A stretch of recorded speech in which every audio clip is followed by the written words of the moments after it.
Hello everyone, আজকে হতে চলেছে পার্সেন্টেজের 4 নম্বর ক্লাস। গত 3 দিনে পার্সেন্টেজের 3টি ক্লাস হয়ে গেছে, তো তোমরা যারা দেখোনি তারা অবশ্যই দেখে নিও। আজকে শুরু হচ্ছে পার্সেন্টেজের 4 নম্বর ক্লাস। তো দেখে নেওয়া যাক প্রথম অঙ্ক কী রয়েছে। প্রথম অঙ্ক রয়েছে একটা ভোটের অঙ্ক। কী বলেছে যে দুই প্রার্থীর মধ্যে একটি নির্বাচনে একজন মোট ভোটে 60% পেয়েছেন এবং 2000 ভোটে জয়ী হলেন। 60% মানে কি? 60% মানে আমরা জানি কত, 3/5, অর্থাৎ 5-এর মধ্যে যদি ভোট হয় সেটি পেয়েছে 3। যদি একজন যদি 3 ইউনিট ভোট পেয়ে যায়, বাকিজন অবশ্যই 2 ইউনিট পাবে, কারণ যেহেতু মোট ভোট হচ্ছে 5 ইউনিট। একজন পাচ্ছে 3 ইউনিট ভোট। যদি একটা ক্যান্ডিডেট ধরি এ আর একটা ক্যান্ডিডেট ধরি বি, এ ক্যান্ডিডেট পেয়েছে 3 ইউনিট ভোট, বি ক্যান্ডিডেট পেয়েছে 2 ইউনিট ভোট এবং বলেছে 2000 ভোটে জয়ী হলো। আচ্ছা, এখান থেকে আমরা দেখতে পাচ্ছি যে 1 ইউনিট ভোট বেশি পেয়েছে, অর্থাৎ 1 ইউনিট ভোটে জয়ী হয়েছে। তো আমাদের কোশ্চিন অনুযায়ী 2000 ভোটে জয়ী হয়েছে, অর্থাৎ আমরা এখান থেকে বলতে পারি যে 1 ইউনিটের ভ্যালু হয়েছে কত, 2000। 1 ইউনিটের ভ্যালু যদি 2000 হয়ে যায়, মোট ভোটার সংখ্যা অর্থাৎ 5 ইউনিটের ভ্যালু বার করতে হবে। 1 ইউনিটের ভ্যালু 2000, 5 ইউনিটের ভ্যালু কত হবে? এটার সাথে 5 দিয়ে মাল্টিপল হয়ে যাবে, 5 দুগুণে 10,000, তাহলে মোট ভোটার সংখ্যা কত হয়ে গেল? 10,000। এটাই হলো আমাদের অ্যান্সার। নেক্সট কোশ্চিন বলেছে যে দুই প্রার্থীর মধ্যে একটি নির্বাচনে একজন প্রার্থী বিজয়ী প্রার্থীর ভোটের এত পার্সেন্ট পেয়েছেন এবং 4500 ভোটে হেরে যান। বিজয়ী প্রার্থী, আচ্ছা 62.5% মানে 62.5% দেখা মাত্র যেন মাইন্ডে এই কথাটা চলে আসে, মানে এই ওয়ার্ডটা চলে আসে 5-8, এই ফ্র্যাকশনটা যেন মাইন্ডে চলে আসে দেখা মাত্র, 62.5% দেখা মাত্র যেন এটা চলে আসে। তাহলে আমরা কি জানি এখান থেকে 5 হচ্ছে 8-এর 62.5%, তাই তো? যদি বিজয়ী প্রার্থী, যদি উইনিং ক্যান্ডিডেট ধরি, আর একজন হচ্ছে যে হেরে যায়, একজন উইনার একজন লুজার ধরে নিলাম। তাহলে উইনার ক্যান্ডিডেট যদি 8 ভোট পায়, 8 ইউনিট ভোট পায়, তাহলে লুজার যে হেরে গেছে সে পাচ্ছে 5 ইউনিট ভোট, তাই তো? 5 হচ্ছে যেহেতু 8-এর 62.5%, তাহলে এখান থেকে দেখতে পাচ্ছি আমরা যে লুজার সে কম, কত ইউনিট ভোট কম পেয়েছে? 3 ইউনিট ভোট কম পেয়েছে। কিন্তু আমাদের কোশ্চেনে দেওয়া রয়েছে যে 4500 ভোটে হেরেছেন, অর্থাৎ 4500 ভোট কম পেয়েছে। তাহলে আমরা এখান থেকে বলতে পারি যে 3 ইউনিটের ভ্যালু হয়ে যাচ্ছে কত, 4500। তাহলে 3 ইউনিটের ভ্যালু যদি 4500 হয়, 1 ইউনিটের ভ্যালু কত হবে? এটাকে 3 দিয়ে ভাগ করে দেবো, তাহলে কত হবে? 3 15 35, অর্থাৎ 1 ইউনিটের ভ্যালু হয়ে যাচ্ছে কত? 1 ইউনিটের ভ্যালু 1500। ক্লিয়ার এত দূর? বলেছে যে বিজয়ী প্রার্থী যে ভোট পেয়েছিল তার সংখ্যা কত। বিজয়ী প্রার্থী উইনিং ক্যান্ডিডেট কত পেয়েছিল ভোট? 8 ইউনিট। 1 ইউনিটের ভ্যালু দেখলাম আমরা 1500, 8 ইউনিটের ভ্যালু কত হবে? এটাকে 8 দিয়ে গুণ, 8 15 কত হয়? 120, অর্থাৎ 120 পর আর দুটো শূন্য, 12,000। যে উইনিং ক্যান্ডিডেট সে পেয়েছিল কত? 12,000 ভোট। আর যদি বলতো যে মোট ভোটার সংখ্যা কত, মোট ভোটের সংখ্যা তাহলে কী হতো? 8 unit vote plus 5 unit vote, 13 unit. তাহলে 1500 সাথে 13 গুণ করতে হতো, যেটা হতো সেটা হচ্ছে আমাদের অ্যান্সার। ঠিক আছে, আশা করি এতদূর ক্লিয়ার হয়ে গেছে। যদি তোমাদের কোনো জায়গায় বুঝতে অসুবিধা হয় অবশ্যই কিন্তু কমেন্ট করে জানাবে, আমরা নেক্সট ক্লাসে সেটা কভার করে দেওয়ার চেষ্টা করব। নেক্সট অঙ্ক কী রয়েছে, যে দুই প্রার্থীর নির্বাচনে কী বলেছে, যে একজন বৈধ ভোটের 55% পেয়েছেন। আচ্ছা, বৈধ আর অবৈধ জিনিসটা কি? ভ্যালিড আর ইনভ্যালিড ভোট মানে কি জানি? ভ্যালিড হচ্ছে,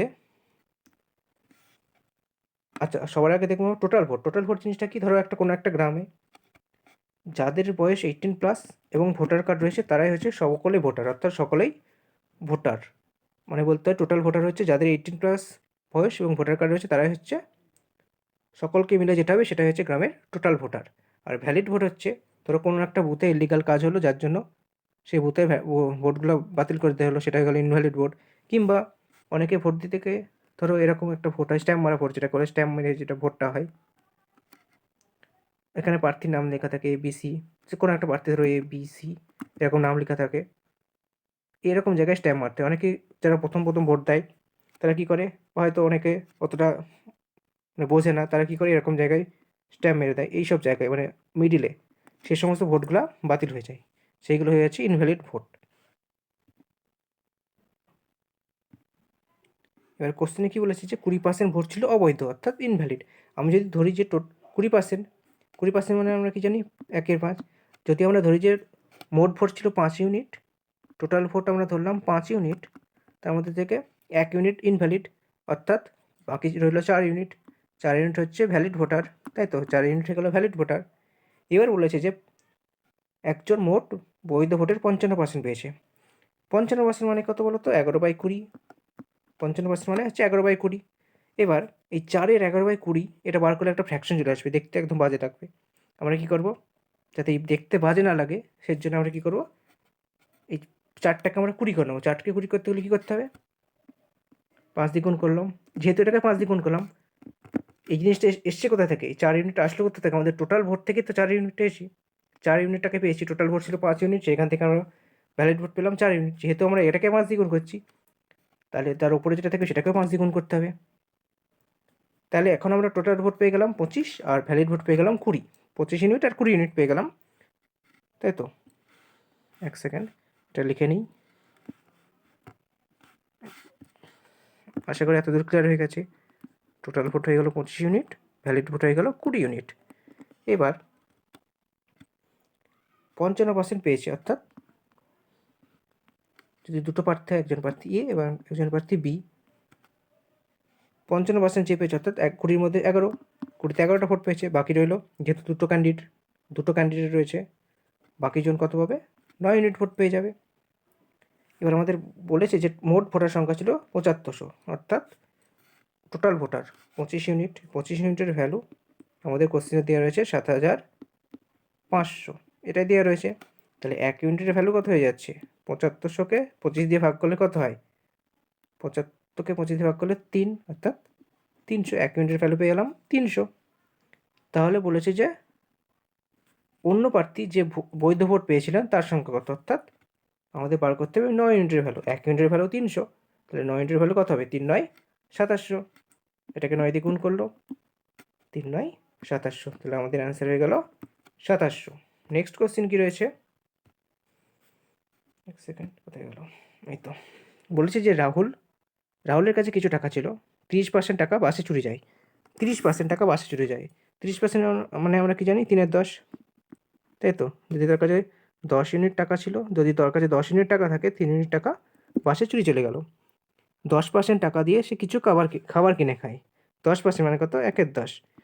যদি তার 1/10, অর্থাৎ এখানে 10 ইউনিট টাকাই রয়েছে তার কাছে।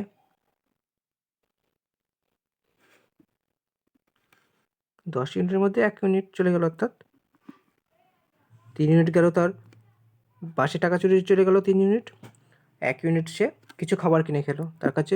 এবার বলেছে যে বাকি টাকার 50%, অর্থাৎ তার খরচ হলো আপাতত কত ইউনিট? 4 ইউনিট তার খরচ হয়ে গেল। এখন পড়ে রইল তার কাছে 6 ইউনিট। বলেছে 6 ইউনিটের 50%, অর্থাৎ 6 ইউনিটের 50% কত? হাফ। 6-এর অর্ধেক কত? 3 ইউনিট। সে 3 ইউনিট ব্যাংকে জমা রাখে এবং বাকি অর্থাৎ অবশিষ্ট কী বলেছে? 2700 টাকা তার মাকে দেয়। 3 ইউনিট চলে গেল তার ব্যাংকে, বাকি রইল কত ইউনিট? 3 ইউনিট। এই 3 ইউনিটের ভ্যালু দেওয়া রয়েছে 2700। তাহলে আমরা এখান থেকে পাচ্ছি 3 ইউনিটের ভ্যালু কত? 2700। তাহলে 1 ইউনিটের ভ্যালু কত হবে? 3 ইউনিটের ভ্যালু যদি 2700, 1 ইউনিটের ভ্যালু 2700কে 3 দিয়ে ভাগ করলে কত হবে? 2700/3, অর্থাৎ 900। 1 ইউনিটের ভ্যালু পেয়ে গেলাম 900। মোট কত টাকা ছিল? মোট ছিল কত? 10 ইউনিট। 1 ইউনিটের ভ্যালু 900, 10 ইউনিটের ভ্যালু কত হবে? 900 × 10, অর্থাৎ 9000 টাকা। এবার আসা যাক নেক্সট অঙ্কে। নেক্সট অঙ্কে কী রয়েছে আমাদের? নেক্সট অঙ্ক বলেছে যে রাজু তার মাসিক বেতনের 20% এবং 30% যথাক্রমে বাড়ি ভাড়া এবং সন্তানের শিক্ষার জন্য ব্যয় করে। 20% মানে কত জানি আমরা? 1/5। 30% মানে হয়ে যাচ্ছে কত? 3/10। এবার দেখো, এখানে 5 ইউনিটের মধ্যে 1 ইউনিট খরচ করছে, কিন্তু এখানে 10 ইউনিটের মধ্যে 3 ইউনিট খরচ করছে। এবার যেহেতু তার মাসিক বেতন একই হবে, তার মাসিক বেতন একটা নির্দিষ্ট হবে, কিন্তু এখানে দেখো একবার 5 ইউনিট হচ্ছে, একবার 10 ইউনিট হচ্ছে। তাই আমরা কী করবো? দুটোকে সমান করে নেবো। এই 5কে আমরা 10 করে নিলাম। 5কে 10 করতে হলে কী করতে হবে? ওপর নিচ দিয়ে দ্বিগুণ করতে হবে, অর্থাৎ 2/10। তাহলে আমরা এখান থেকে বলতে পারি, যদি তার মাসিক বেতন যদি হয় 10 ইউনিট, তাহলে 20% হচ্ছে তার বাড়ি ভাড়া, অর্থাৎ 2 ইউনিট। 2 ইউনিট হয়ে যাচ্ছে তার হাউস রেন্ট, বাড়ি ভাড়া। আর 30%, অর্থাৎ 3 ইউনিট। 3 ইউনিট চলে যাচ্ছে তার কিসে? না, এডুকেশনে, সন্তানের এডুকেশনের জন্য। আমি এডুকেশন লিখে দিলাম। 3 ইউনিট গেল তার এডুকেশনে। এবার বলেছে যে বাকি টাকা 40%। টোটাল খরচ করতে হলো 3 আর দিয়ে 5 ইউনিট তার খরচ হয়ে গেল। বাকি পড়ে রইলো কত ইউনিট? তার আর 5 ইউনিট পড়ে রইলো। আর বলেছে 40% খাদ্য। আচ্ছা, 40% মানে আমরা কত জানি? 2/5, অর্থাৎ 5/2। আমাদের আলটিমেটলি আমাদের কাছে রয়েছে 5 ইউনিট। তাই আমরা কি এখান থেকে ডাইরেক্ট বলতে পারি যে 2 ইউনিট সে খরচ করে দিচ্ছে খাদ্য এবং বস্ত্রের জন্য। আচ্ছা, এই অনুপাতটা না, এটা থাকুক, হ্যাঁ, এটার আপাতত কোনো কাজ নেই। এটা একটু টাইপিংয়ে মিস্টেক হয়ে গেছে, হ্যাঁ। তাহলে 5 ইউনিটের মধ্যে 2 ইউনিট চলে গেল তার খাদ্য এবং বস্ত্রের জন্য। এবার বাকি টাকা সে সঞ্চয় করছে। বাকি টাকা মানে 5 ইউনিটের মধ্যে 2 ইউনিট চলে গেছে, বাকি রইল আর কত ইউনিট? 3 ইউনিট। এই 3 ইউনিট সে সঞ্চয় করছে। এবার 3 ইউনিটের সঞ্চয় বলা রয়েছে যে মোট সঞ্চয় হচ্ছে 1500 টাকা, অর্থাৎ 3 ইউনিটের ভ্যালু হয়ে যাচ্ছে 1500 টাকা। 1 ইউনিটের ভ্যালু কত হবে? 3 ইউনিটের ভ্যালু যদি 1500 হয়, 1 ইউনিটের ভ্যালু আমরা 1500 3 দিয়ে ভাগ করলে কত হবে? 500 টাকা। 1 ইউনিটের ভ্যালু পেয়ে গেলাম 500 টাকা। টোটাল মাসিক বেতন কত হচ্ছে তার? 10 ইউনিট, অর্থাৎ 500-র সাথে 10 দিয়ে গুণ করলে কত হচ্ছে? 5000 টাকা। তাহলে আমাদের চেয়েছে কত? বার্ষিক বেতন কত হবে? তাহলে 5000 টাকা হয়ে গেল আমাদের কত? বার্ষিক বেতন? না, 5000 টাকা বার্ষিক বেতন না, 5000 টাকা হয়ে যাচ্ছে আমাদের মাসিক বেতন। মাসিক বেতন 5000 টাকা। আর বার্ষিক বেতন মানে কি? মাসে যদি 5000 হয়, বছরে কত হবে? 5000কে 12 দিয়ে গুণ, অর্থাৎ 5 বেরং 60,000 টাকা হয়ে যাচ্ছে তার বার্ষিক বেতন। ঠিক আছে, নেক্সট কোশ্চেন। আচ্ছা, এই অঙ্কটা করতে গেলে একটা আমাদের কনসেপ্ট জানতে হবে, সেটা হচ্ছে কি? প্রাইস ইন্টু কনজামশন সমান হচ্ছে এক্সপেন্ডিচার। মানে কি? ধরো কোনো জিনিসের দ্রব্যমূল্য, যেমন ধরো পেট্রোল, ধরো ডিজেলই ধরলাম, ডিজেল হচ্ছে ধরো 100 টাকা লিটার। এবার কোনো একটা বাসে যদি ডেলি তার 50 লিটার যদি তার পেট্রোল লাগে, তাহলে তাদের খরচ কত হবে? বাসে যে পেট্রোল বাবদ খরচ কত হবে? 100 টাকা হচ্ছে লিটার, 50 লিটার পেট্রোল লাগে, অর্থাৎ পার 100 টাকা লিটার, 1 লিটার 100 টাকা, 50 লিটারে কত টাকা? 50, অর্থাৎ 50 ইন্টু 100, অর্থাৎ 5000 টাকা তাদের হয়ে যাবে এক্সপেন্ডিচার। এটা হচ্ছে আমাদের price into consumption equal to expenditure. এবার আসি কোশ্চেনে। ওটা হচ্ছে 20% হ্রাস 20% হ্রাস পাচ্ছে, অর্থাৎ 20% হ্রাস পাওয়া মানে কি? 5-এ 1 কমে যাওয়া। প্রাইস যদি 5 ইউনিট ছিল আগে, এখন কমে হয়ে গেল কত ইউনিট? 4 ইউনিট। এটাই বলেছে, 5-এ 1 কমে 4 ইউনিট হয়ে গেল। কনজামশন ব্যবহার 37.5% বৃদ্ধি পেল, অর্থাৎ কনজামশন বৃদ্ধি পেয়েছে। কনজামশন সমান কত হচ্ছে? 37.5, মানে কি? এটা দেখা মাত্র যেন মাইন্ডে চলে আসে 3/8, তাই তো? বৃদ্ধি পেয়েছে মানে 8 থেকে বেড়ে কত হচ্ছে? 8-এ 3 বাড়ছে, অর্থাৎ 8 থেকে 11 হয়ে যাচ্ছে। তাহলে প্রাইস যদি আমরা রেশিওতে দেখি, ঠিক আছে, আমরা এটা রেশিওতে যদি আমরা একটু দেখে নিই, তাহলে রেশিওতে প্রাইস 5:4, অর্থাৎ আগে যেটা ছিল সেটা এখন, এটা যদি আমরা ধরি আগে, অর্থাৎ ওল্ড আর এটা নিউ, তাই তো? ওল্ড প্রাইস ছিল 5 ইউনিট, সেটা এখন হয়ে গেল নিউ ইউনিট প্রাইস ছিল 4 ইউনিট।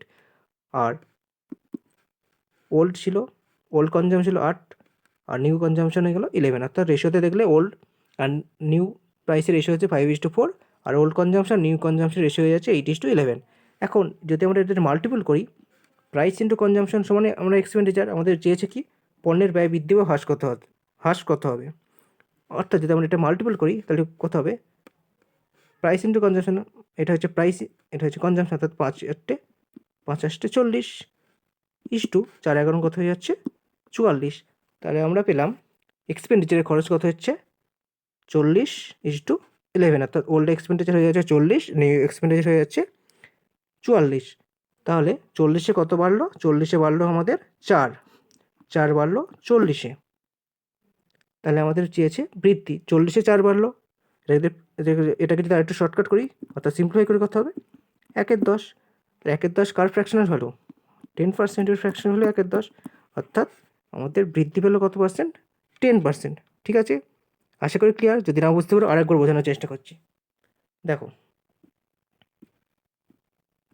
এটা হয়তো বুঝতে অসুবিধা হতে পারে, আর একবার চেষ্টা করছি বোঝানোর। দেখো, প্রাইস আর কনজামশন, এটার মাল্টিপলই হচ্ছে আমাদের এক্সপেন্ডিচার। একটু আগে দেখলাম প্রাইস ধরলাম, ওল্ড প্রাইস আর নিউ প্রাইস, এদের রেশিওটা আমরা বার করছি। 20% হ্রাস পেয়েছে মানে কত? 20% হ্রাস পাওয়া মানে কত? 5-এ 1 কমে যাওয়া, অর্থাৎ ওল্ড প্রাইস যদি 5 হয়, নিউ প্রাইস হয়ে যাবে 4। তাহলে প্রাইসের রেশিও পেয়ে গেলাম 5:4। কনজামশনের রেশিও কত পাবো? 37.5% বৃদ্ধি পেয়েছে। 37.5% মানে কত? 3/8, অর্থাৎ 8 থেকে 11, 8-এ 3 বৃদ্ধি পেয়েছে, অর্থাৎ 8:11 হয়ে আছে।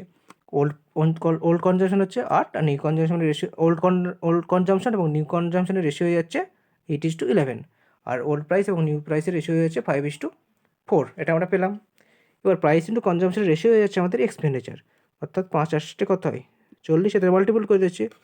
5 40 আর 4 44। তো 40-এ 4 বৃদ্ধি। আর আশা করি এতদূর আর বোঝাতে হবে না, এরপরে আর বোঝাতে হবে না। আশা করছি এতদূর বুঝতে পেরেছো। এতদূর বুঝতে পারলেই আশা করি এরপরে আর বোঝাতে হবে না। 40-এ 4 বৃদ্ধি মানে কত? 40-এ 4 বৃদ্ধি মানে 4/40। এটাকে সিম্পলিফাই করলে কত হবে? আশা করি এটা তোমরা নিজেরা করতে পারবে। নেক্সট কোশ্চেন দেখি কী বলেছে। সেকেন্ড। নেক্সট কোয়েশ্চেন রয়েছে যে কোনো আয়তক্ষেত্রের দৈর্ঘ্য এবং প্রস্থ যথাক্রমে 20% এবং 25% বৃদ্ধি পাচ্ছে, 20% এবং 25% বৃদ্ধি পাচ্ছে। আচ্ছা, আয়তক্ষেত্রের দৈর্ঘ্য মানে লেন্থ, এটা আমরা ধরলাম ওল্ড আর নিউ। আয়তক্ষেত্রের ক্ষেত্রফল আমরা কি জানি, দৈর্ঘ্য ইন্টু প্রস্থ।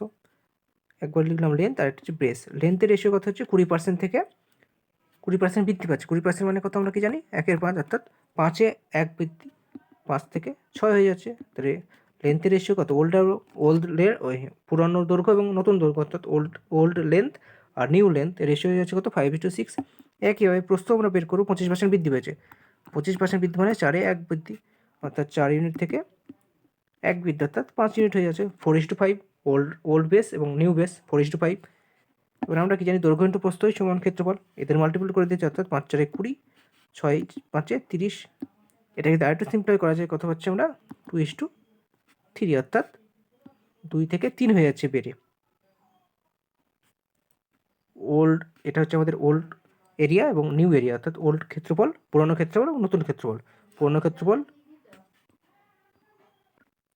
2 ইউনিটে 1 ইউনিট বৃদ্ধি, 2 থেকে 3 হয়েছে মানে 1 ইউনিট বৃদ্ধি, 2-এ 1 বৃদ্ধি, 2-এ 1 বৃদ্ধি মানে 1-এর 2, 1-এর 2 মানে হয়ে যাচ্ছে 50%। তাহলে আমরা বলতে পারি যে ক্ষেত্রফলের শতকরা পরিবর্তন হয়ে যাচ্ছে 50%। তো আমাদের অ্যান্সার হয়ে গেল 50%। নেক্সট কোশ্চেন কী রয়েছে, নেক্সট কোশ্চেন রয়েছে বর্গক্ষেত্রের ক্ষেত্রে। বর্গক্ষেত্রের বাহুর দৈর্ঘ্য 20% হ্রাস পেয়েছে। 20% হ্রাস পাওয়া মানে কি, 5 থেকে কমে 5-এ 1 কমা, 20% মানে কি জানি আমরা 1/5। 20% হ্রাস পাওয়া মানে কত, 5-এ 1 কমা, অর্থাৎ 5 থেকে 4 হয়ে গেল। এবার আমরা কি জানি, বর্গক্ষেত্রের ক্ষেত্রফল কী হয়, ক্ষেত্রফলের শতকরা পরিবর্তন হচ্ছে। ক্ষেত্রফল মানে কি, বাহু স্কোয়ার, তাহলে 5-এর স্কোয়ার থেকে কত হয়ে যাবে, 4-এর স্কোয়ার হয়ে যাবে ক্ষেত্রফল। এটা যেহেতু বাহু, অর্থাৎ এটা যেহেতু আমাদের লেন্থ, তাহলে এরিয়া কত হবে না, 5 স্কোয়ার থেকে 4 স্কোয়ার হয়ে যাবে। তাহলে 25 থেকে 4 কথাই 16, অর্থাৎ 25 থেকে 16 হয়ে গেল। তাহলে 25-এ কত কমলো, 25-এ কমলো 9, অর্থাৎ 9-এর 25। 9-এর 25 মানে কত হচ্ছে, 1-এর 25 মানে আমরা কত জানি, 1-এর 25 মানে হয়ে যাচ্ছে 4%, তাই তো। 1-এর 25 মানে হয়ে যাচ্ছে 4%। বা এটাকে ডাইরেক্ট 100 দিয়ে গুণ করে দাও, পুরো 25-4-এ 100, অর্থাৎ 4-9 36%, তাই তো। যদি আমরা ফ্র্যাকশন ভ্যালু জানি 25, অর্থাৎ 1-এর 25 কার ফ্র্যাকশন ভ্যালু 4%, তাহলে 9-এর 25 মানে 4-9 36, বা এটাকে 100 দিয়ে গুণ করে দিল, একই ব্যাপার। তাহলে আমাদের অ্যান্সার পেয়ে গেলাম কত, 36%। তো আজকের মতো এখানেই থাকলো। নেক্সট আর একটা ক্লাসেই পার্সেন্টেজ মোটামুটি যে টাইপের কোশ্চেন পরীক্ষা আসে সে টাইপের কোশ্চেনগুলো কভার হয়ে যাবে। তো যদি আজকের ক্লাসটা ভালো লেগে থাকে অবশ্যই কমেন্ট করে জানাবে। যদি কোথাও বুঝতে অসুবিধা হয়ে থাকে সেটাও কমেন্টে জানাবে। নেক্সট ক্লাসে তোমাদের যেখানে অসুবিধা সেগুলো ক্লিয়ার করার চেষ্টা করব। আজকের মতো এখানেই থাকলো, দেখা হচ্ছে পরের ক্লাসে।